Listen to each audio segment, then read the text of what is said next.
Hello students, good morning. हम पढ़ रहे थे बेटा some basic concept of chemistry.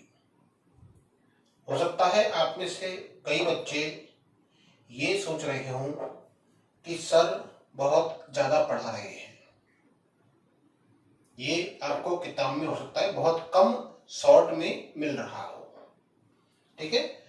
परंतु बेटा ये जो चीज पढ़ रहे हैं हम, ये चीज आपको 11th में भी और 12th में भी एज इट इज काम आने वाली है।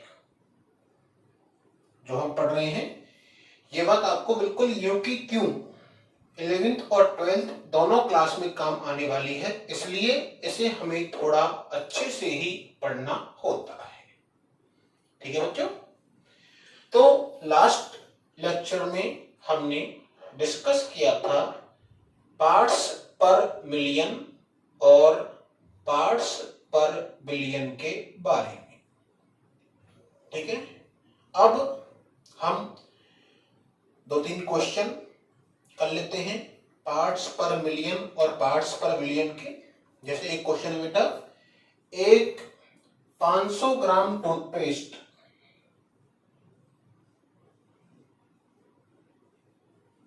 500 ग्राम टूथपेस्ट है, इसमें 0.2 ग्राम फ्लोराइड।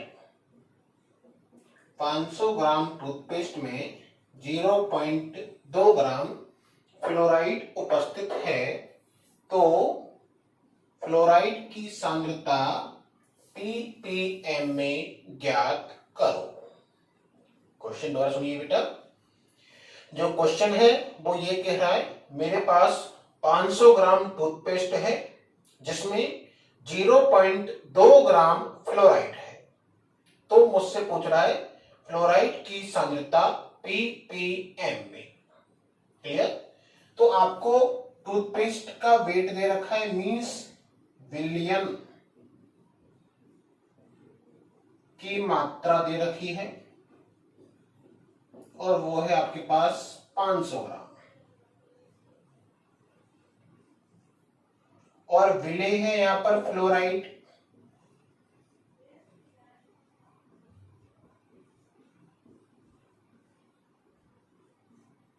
इसकी मात्रा आपको दे रखी है और वो दे रखी है 0.2 ग्राम, ये दे रखा है, ठीक है। पीपीएम में सांद्रता के लिए आपने फॉर्मूला पढ़ रखा है, विलेय की मात्रा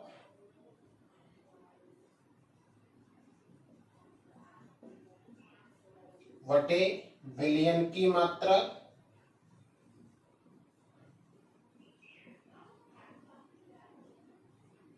गुना 10⁶।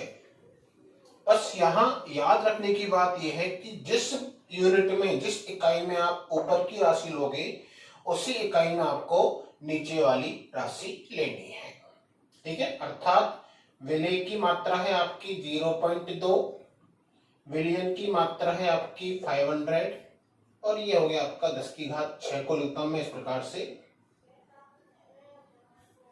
ठीक है।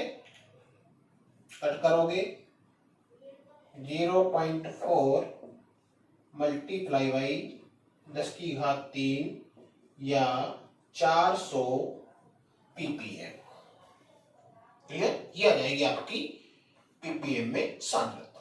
इजी सा क्वेश्चन है, हो जाएगा आराम से, ठीक है बच्चों। कोई समस्या? हो जाएगा आराम से बच्चों।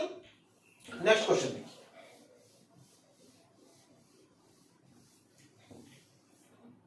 अगला क्वेश्चन है बेटा आपका, एक किलोग्राम समुद्री जल में मेरे पास 1 किलोग्राम समुद्री जल है,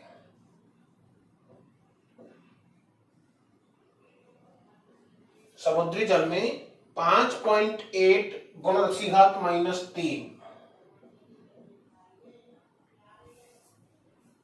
ग्राम ऑक्सीजन उपस्थित है। क्वेश्चन कह रहा है 1 किलोग्राम समुद्री जल में 5.8 8 गुना 10 की घात -3 ग्राम ऑक्सीजन उपस्थित है। ठीक है, तो कह रहा है इस विलीय जल में उपस्थित ऑक्सीजन की सांद्रता ppm एवं ppv में ज्ञात कीजिए। ठीक है, तो वही बात, ये समुद्री जल आपका हो गया बिलियन,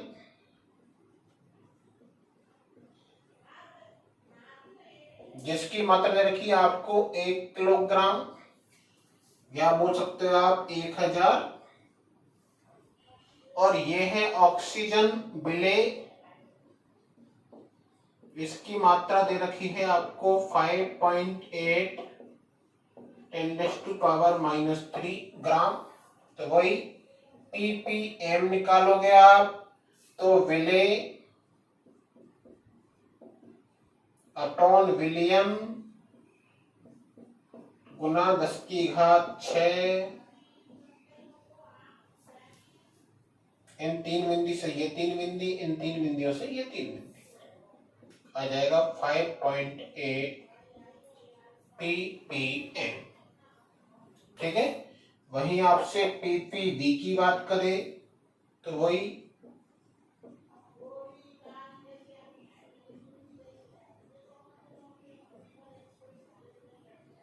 आ जाएगा 5.8 या 5800 ppb। कोई समस्या? हो जाएगा आराम से, हो जाएगा बच्चे, बहुत सिंपल सा क्वेश्चन है। ठीक है, नेक्स्ट देखिए,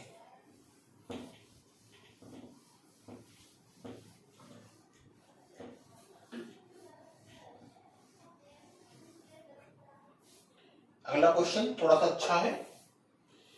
एक पीने के पानी के नमूने में, मेरे पास कोई है एक पीने के पानी का सैंपल नमूना,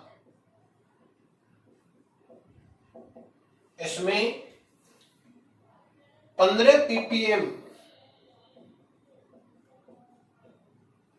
द्रव्यमान के रूप में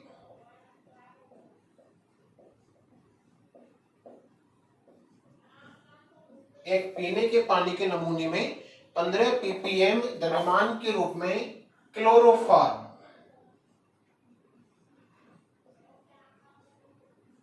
क्लोरोफॉर्म होता है बेटा आपका CHCl3। अब धीरे धीरे थोड़ा सा फॉर्मूला को याद करना, ध्यान देना शुरू कर दो बेटा, धीरे धीरे आपकी प्रैक्टिस में जाएगी। क्लोरोफॉर्म उपस्थित है तो हमें द्रव्यमान प्रतिशतता परसेंटेज W/W ज्ञात करनी है।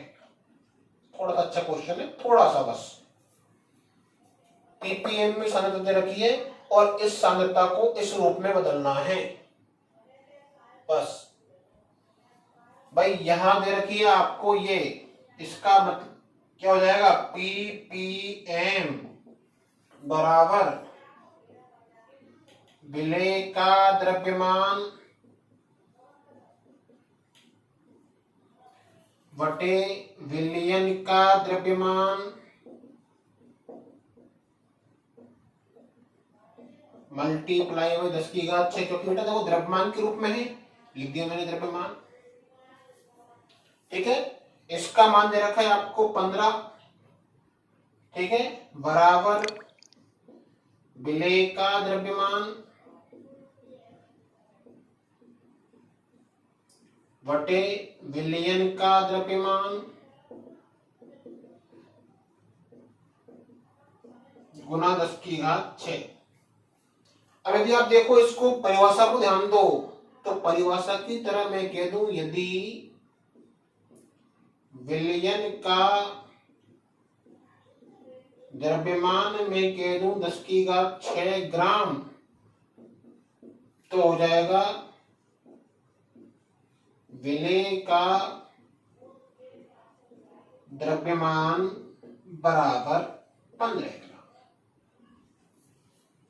भाई आपके पास विलेय की मात्रा और विलयन की मात्रा आ गई इस प्रकार से। भाई यहां आप 10 की घात 6 रखोगे, 10 की घात 6 से 10 की घात 6 कट जाएगा, बच जाएगा ये। कोई समस्या किसी बच्चे को? ठीक है। अब निकालनी आपको है परसेंटेज WYW, तो इसके लिए सूत्र आपको याद हो गया होगा अच्छी तरह से अब तो। विलेय का द्रव्यमान ग्राम में बटे विलयन का द्रव्यमान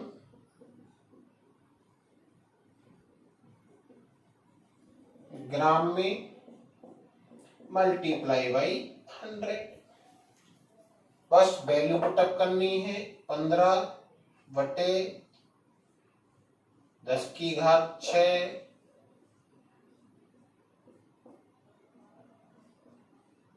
4 बिंदी ऊपर जाएंगी, 10 की घात -4% WYW, ये आ जाएगा इस क्वेश्चन का आंसर। कोई समस्या बच्चों? हो जाएगा आराम से।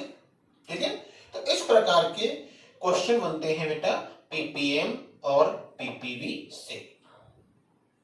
आया समझ में आता? ठीक है, अब चलते हैं हम आगे।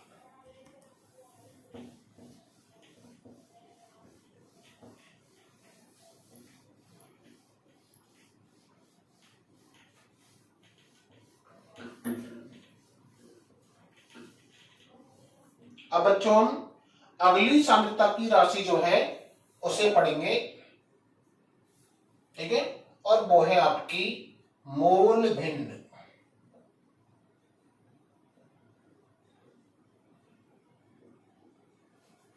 या इसे बोल देते हैं बेटा मोल अंश, या बोल देते हैं इसको मोल प्रभाज।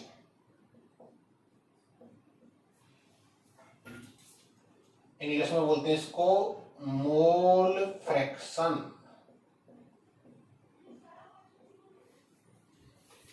मोल भिन्न, मोल अंश या मोल प्रभाज, अंग्रेजी में बोलते हैं बेटा इसको मोल फ्रैक्शन। ठीक है, ये बहुत ही सिंपल सी बात है, ध्यान देना बेटा। इसका फ्रैक्शन, अंश, अंश का मतलब हिस्सा।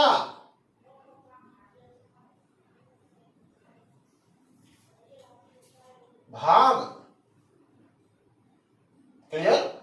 जैसे मान लो दो व्यक्ति हैं, एक है राम और एक है श्याम।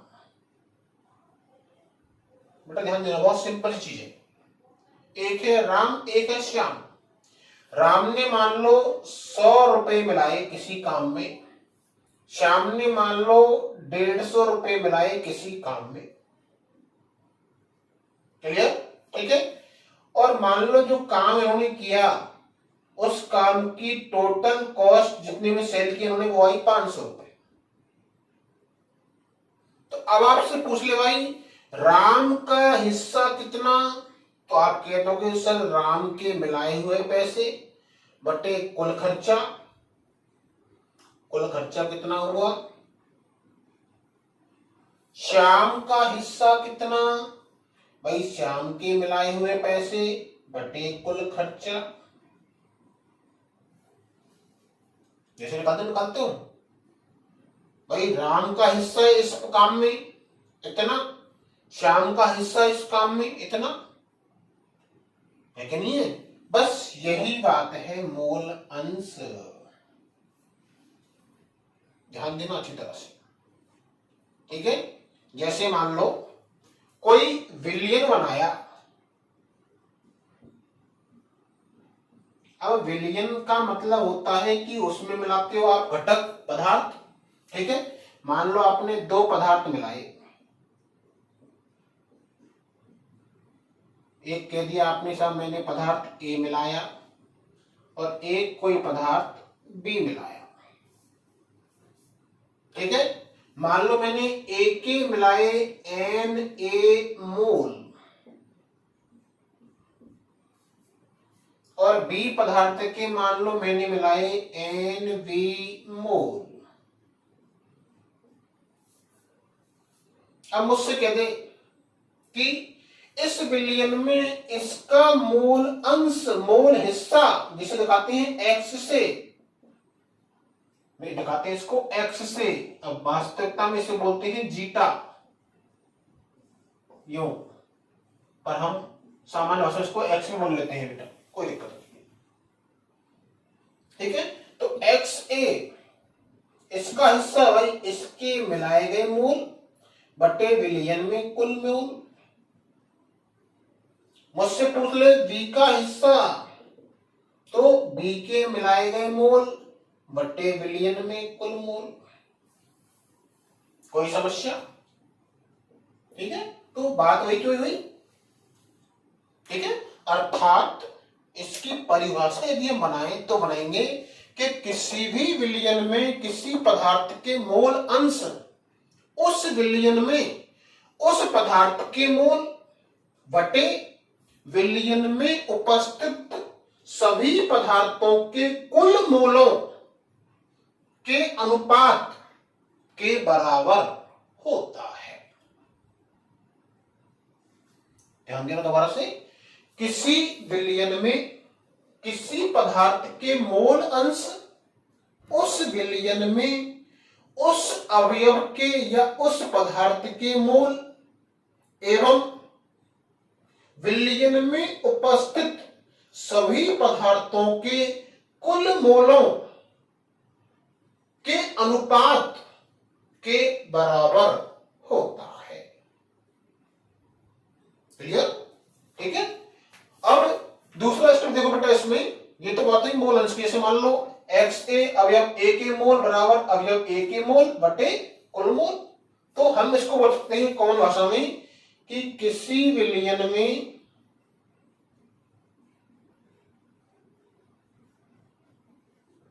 किसी अवयव के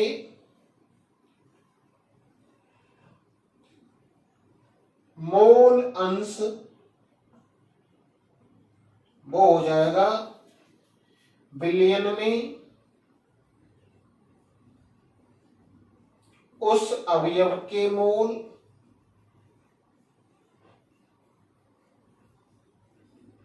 बटे विलयन में उपस्थित सभी अवयवों के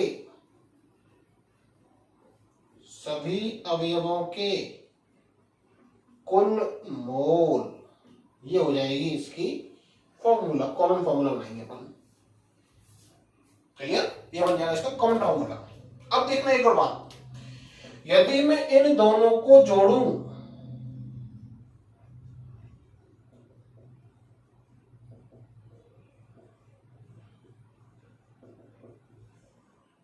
तो आपको बेटा आता होगा, एलसीएम लोगे आप,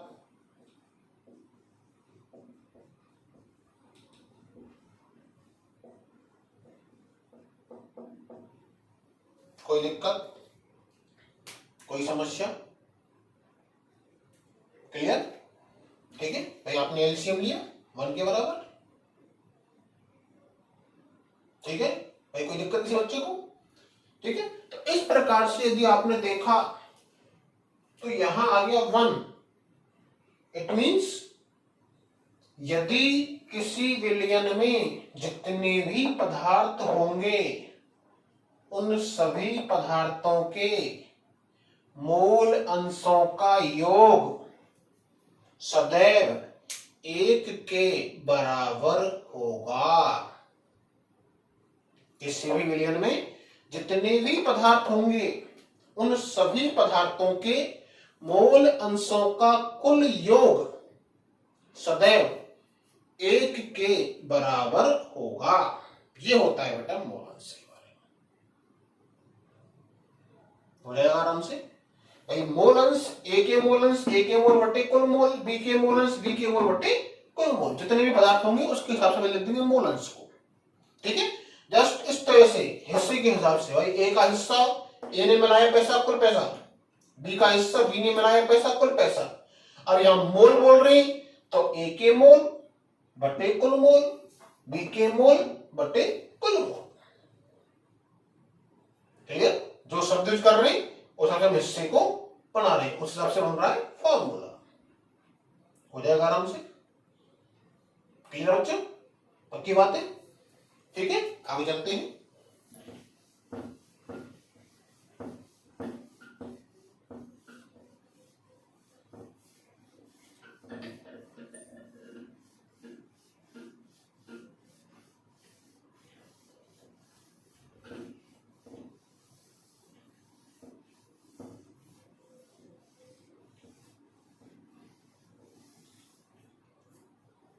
अब करते हैं बेटा मोल अंश के कुछ क्वेश्चन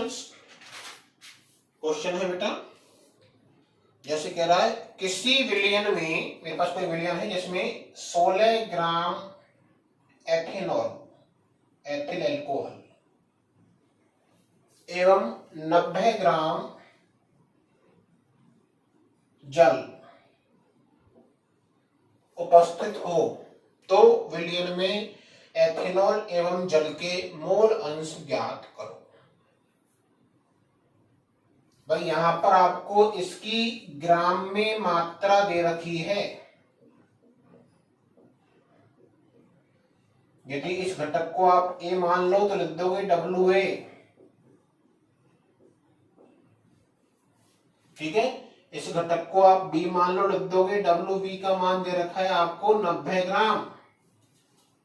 क्लियर? और इसका मोलर द्रव्यमान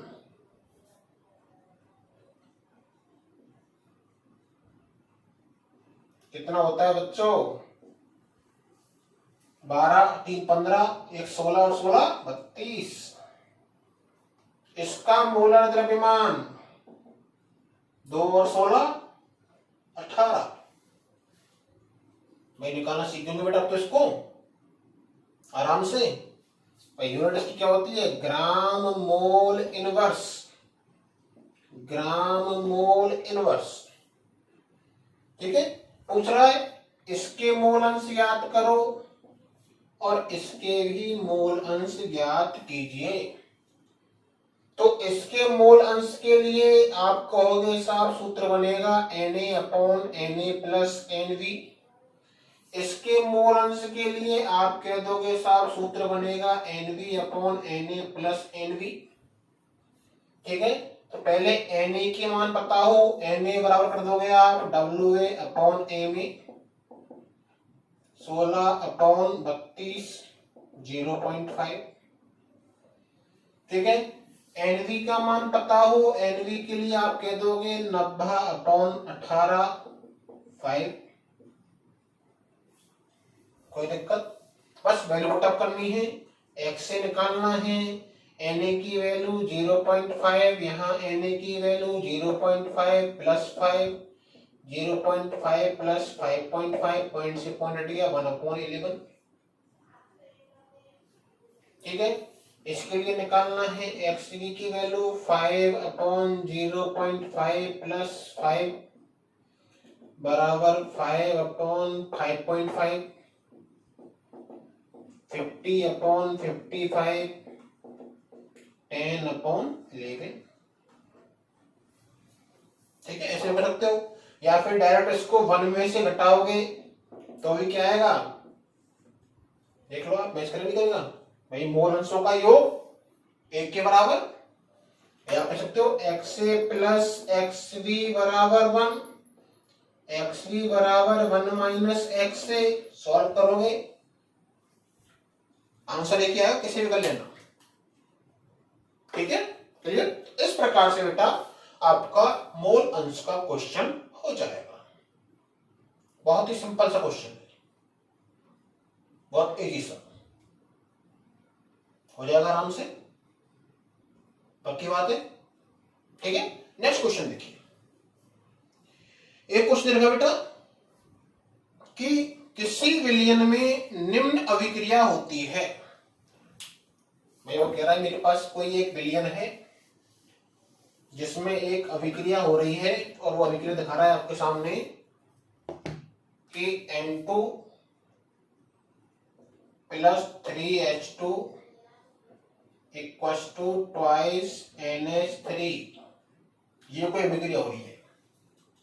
ठीक है, अब कह रहा है यदि इस अभिक्रिया में N2 के मोल अंश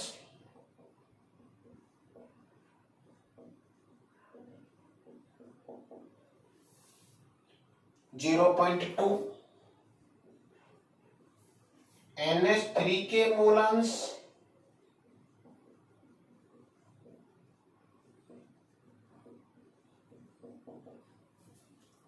0.5, तो H2 के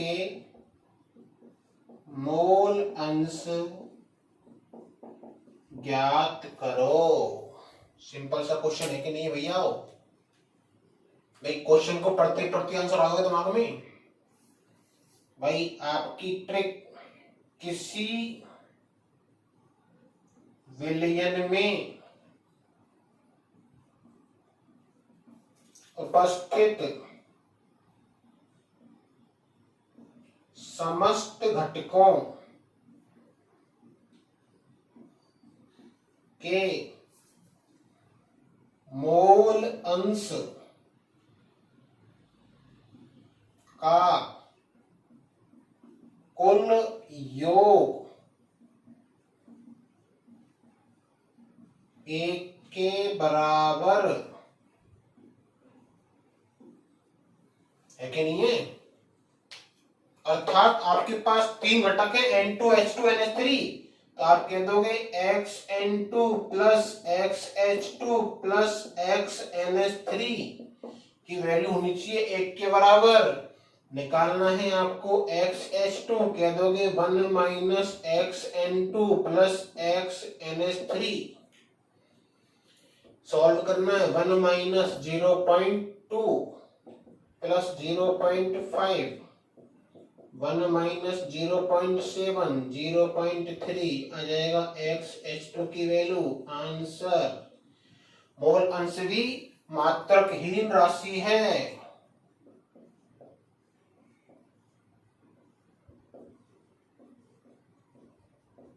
कैसी होती है? मात्रकहीन राशि। भाई ऊपर भी मोल नीचे भी मोल, मोल से मोल कट गया। ठीक है, तो ये क्या होती है? Unitless quantity. क्लियर बच्चों?